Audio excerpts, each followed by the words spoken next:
Hi guys, this is SK. So இன்னைக்கு தவிக தலைவர் விஜய் அவர்கள் பாண்டிச்சேரியில் மக்கள் சந்திப்பு நிகழ்ச்சி நடத்தியிருக்காரு. ஆஃப்டர் செப்டம்பர் 27 டிசம்பர் 9ஆம் தேதி இன்னைக்கு தான் வந்து கன்ஃபார்ம் பண்ணி புதுச்சேரி கவர்மெண்ட்கிட்ட அப்ரூவல் வாங்கி அந்த இடத்த தேர்வு செஞ்சது மட்டும் இல்லாமல் அதற்கான மக்கள் வந்து நின்று பார்த்துட்டு பாதுகாப்பாக வெளியே போகிறதுக்கான மொத்த ஏற்பாடுகளையும் வந்துட்டு தவிக சைட்லேருந்து பண்ணியிருந்தாங்க. பாதுகாப்பு கொடுக்கறதுக்காக பாண்டிச்சேரி கவர்மெண்ட்டுடைய போலீஸையும் பயன்படுத்தியிருக்காங்க. விஜய் அவர்கள் இந்த நிகழ்ச்சியில் வந்துட்டு பேச ஆரம்பிக்கும்போது புதுச்சேரியோட 2-3 சுற்றுலா தலங்களை பற்றியும் சுற்றுலா தலங்களை வந்துட்டு குறித்தும் மற்ற அங்கே வந்துட்டு வாழ்ந்த தலைவர்கள், மக்களுக்கு சேவையாற்றிய தலைவர்கள் பற்றியும் ஒரு குறிப்பாக வந்துட்டு முதல்ல எடுத்து வைக்கிறாரு. அடுத்தது புதுச்சேரி கவர்மெண்ட்டோட செயல்திறனுக்காக அவர் வந்து நன்றி சொல்லிக்கிறாரு.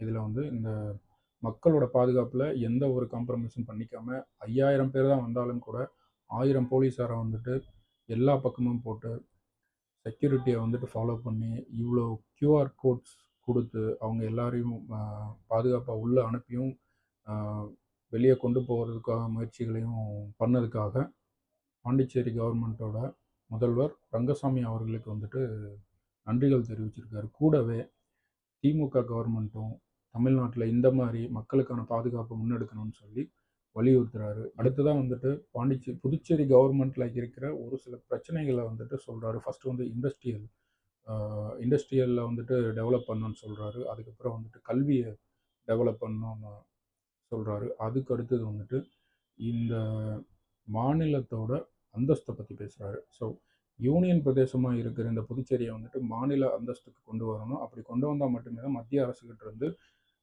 ஃபண்ட்ஸ், அதாவது நிதி ஒதுக்கி அதற்கான வளர்ச்சி திட்டங்களை கொண்டு வர்றதுக்காக மத்திய அரசுகிட்ட வந்துட்டு ஒரு எத்தனையோ முறை சட்டமன்றத்தில் வந்துட்டு அவங்க தீர்மானம் போட்டாலும் இந்த கவர்மெண்ட் இன்னுமே வந்துட்டு அது யூனியன் பிரதேசத்துலேருந்து ஒரு மாநிலமாக வந்துட்டு அங்கீகரிக்கல. இந்த முறை அதை வந்துட்டு கொண்டு வரணும் அப்படின்னு சொல்லி அவருமே வலியுறுத்துறாரு. அடுத்ததாக வந்து மீனவர்கள், ஸோ காரைக்கால், கடலூர், அப்புறம் பாண்டிச்சேரி இந்த பக்கம் இருக்கிற மீனவர்கள் வந்துட்டு இலங்கை கடற்படையால் வந்துட்டு கைது செய்யப்படுறதும் அந்த போட் எல்லாம் வந்துட்டு அவங்களால கைப்பற்றப்படுறதுனாலையும் இதற்கான ஒரு தீர்வு வேணும்னு சொல்லிட்டு மத்திய அரசுகிட்ட முறையிடுறாரு. அதுக்கப்புறம் மீனவர்கள் என்னதான் இலங்கையிலேருந்து ரிலீஸ் பண்ணிட்டாலும் அவங்களுடைய படகுகள் கிடைக்கிறதுக்கான டைம் வந்து ரொம்ப லேட்டாக இருக்குது. அவங்க படகுகளை வந்துட்டு அவங்க இலங்கை கவர்மெண்ட் வந்து ரிலீஸ் பண்ண மாட்டேங்கிறாங்க. அதனால் இந்த மீனவர்களோட வாழ்வாதாரம் பாதிக்கப்படுதுன்னு சொல்கிறாரு. இந்த விஷயங்கள்லாம் பேசிகிட்டு இருக்கும்போது புதுச்சேரிக்கு வந்துட்டு ரேஷன் கடைகள் வந்துட்டு நிறையா இல்லை. ஸோ ரேஷன் கடைகளை வந்துட்டு அதிகமாக செயல்படுத்தணும். மற்ற எல்லா மாநிலத்திலையும் கிடைக்கக்கூடிய பொருட்களை வந்துட்டு புதுச்சேரி மக்களும் வந்துட்டு அதிகமாக யூஸ் பண்ணணும் அப்படிங்கிறதுக்காக அதையும் வந்து வலியுறுத்துறாரு. தமிழ்நாட்டு மக்களுக்கு எப்படியெல்லாம் வந்துட்டு குரல் கொடுக்கணும்னு நினைச்சாரோ அதே மாதிரி பாண்டிச்சேரி மக்களுக்காகவும் என்றைக்குமே வந்துட்டு குரல் கொடுத்துக்கிட்டே இருப்பேன். இந்த சட்டமன்ற தேர்தலில் வந்துட்டு தாவேக்காவோட கொடி பட்டொலி வீசி பறக்குன்னு சொல்லிட்டு அவரோட உரையை முடிக்கிறார். இப்போ இந்த மீட்டிங்கில் இருந்து குறிப்பாக ஒரு 3 விஷயங்களை மட்டும் நம்ம தெரிஞ்சுக்க வேண்டியிருக்கு. ஒன்றுன்னு பார்த்தீங்கன்னா, தன்னெழுச்சியாக வரக்கூடிய மக்கள். ஸோ நீங்கள் என்னதான் வந்து அவருடைய பொதுக்கூட்டங்களுக்கு வந்துட்டு பர்மிஷன் கொடுக்காம இருந்தாலும் மக்கள் அவர் மேலே இருக்கிற நம்பிக்கை என்ன இழக்கலை.